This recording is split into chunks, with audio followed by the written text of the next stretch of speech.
नेपालीमा कोरोना नदेखिनुको विशेष कारणहरू रहेका छन् जसको सर्वे गरिएको छ। सो अनुसार केही यस्ता आधारहरू छन् जुन आधार म तपाईँहरू समक्ष प्रस्तुत गर्दैछु। नेपालमा घरभित्र भन्दा घर बाहिर बस्ने खेल्ने प्रचलन धेरै छ।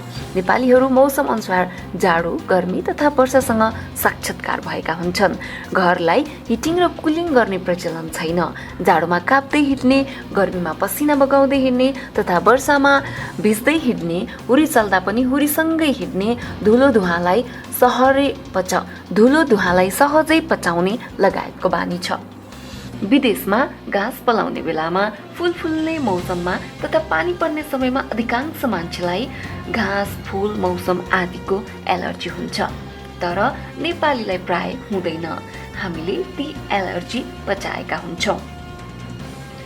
मौसम, रुगाखोकी, भाइरल इन्फ्लुएन्जा लगायतले विश्वका वार्षिक 4,50,000 देखि 6 लाख व्यक्तिको मृत्यु हुन्छ।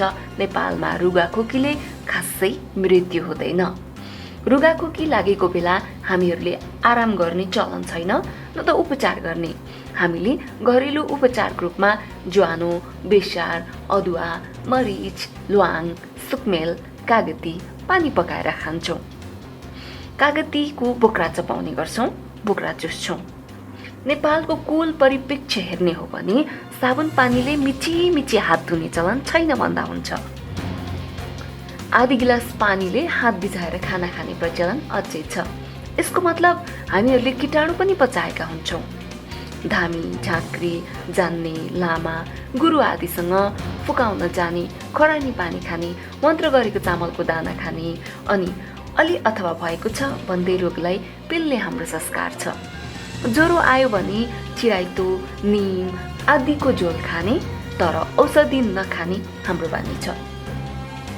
पखाला लाग्यो भने ज्वानो, बिरेनुन, आँपको बोक्रा, अनारको बोक्रा आदि खाने बानी छ।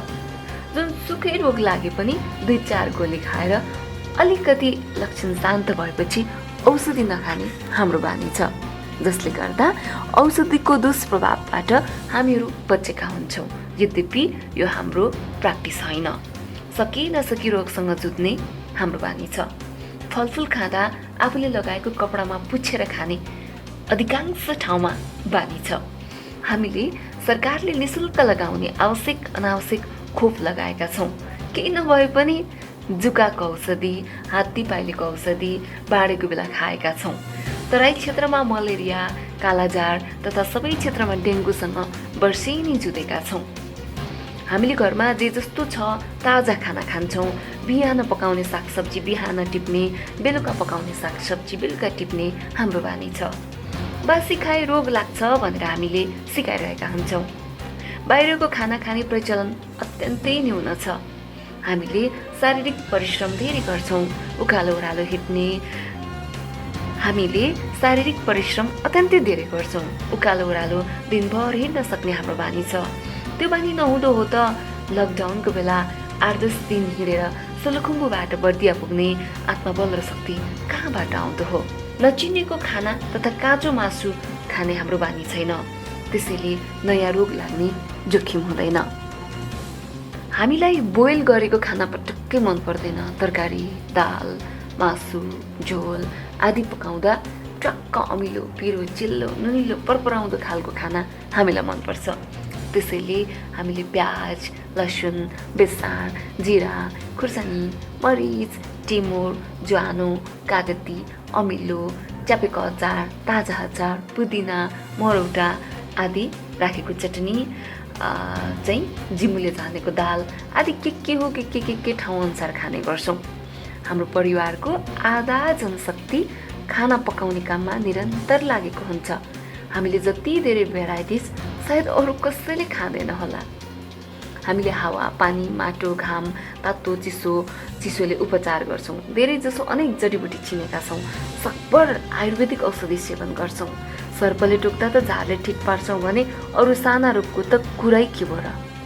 अनुसन्धानले के भनेको छ भने भिटामिन सी र डीले रोग प्रतिरोधात्मक क्षमता बढाउँछ। हामीले सबैभन्दा धेरै अमिलो खान्छौँ। सुन्तला, कागती, अमिलो जुनार, मौसम, खुर्सानी, गुन्द्रुक आदिमा प्रचुर भिटामिन सी पाइन्छ। घाम ताप्नाले भिटामिन डी पाइन्छ। घाममा त हामीले छाला कालो हुने गरी काम गरिरहेका हुन्छौँ। कागती पानी, अमिलो भुइँकटर, स्याउ, दालचिनी, अदुवा, खुर्सानी, मरिच, लसुन, अमला, शीतल चिनी आदिले रगत पातलो बनाउँछ। कोरोना सङ्क्रमणमा हुने स्ट्रोक, थ्रोम्बोसिस आदिमा हाम्रा खाना उपयोगी छन्। कोरोना सङ्क्रमणको उपचारमा मलेरियाको औषधि सफल रूपमा प्रयोग भइसकेको छ। गुर्जो, हर्रो, अदुवा, हरियो धनियाँ, बेल आदि एन्टिमलेरियन हुन्। लसुन, कागती, मरिच, पुदिना, अदुवा, सकरखण्ड, प्याज, भुइँ अमला, दही आदि भाइरसको वृद्धि रोक्ने उपयोगी हुन्छन्। यी हाम्रो खानाका लागि अभिन्न अङ्ग हुन्। नाच्ने, गाउने, देउसी भैलो खेल्ने, अनि त्यस्तै गरी मेलापात जाने, रोदी बस्ने, अनेक बाजा बजाउने, इन्द्रको पूजा गरेर पानी पार्ने, मौसमी फलफुल खाने, टाढा टाढादेखि पानी बोक्ने, घाँस दाउरा गुबारी बोक्ने, खेतबारीमा हिलो तथा धुलोसँग खेल्ने, गाई बाख्रा पाल्ने, जनावरसँग खेल्ने, टाढा जाँदा आफै खाजा बोकेर हिँड्ने लगायत हजारौँ हाम्रा सांस्कृतिक अभ्यास संसारमै अनौठो मानिन्छन्।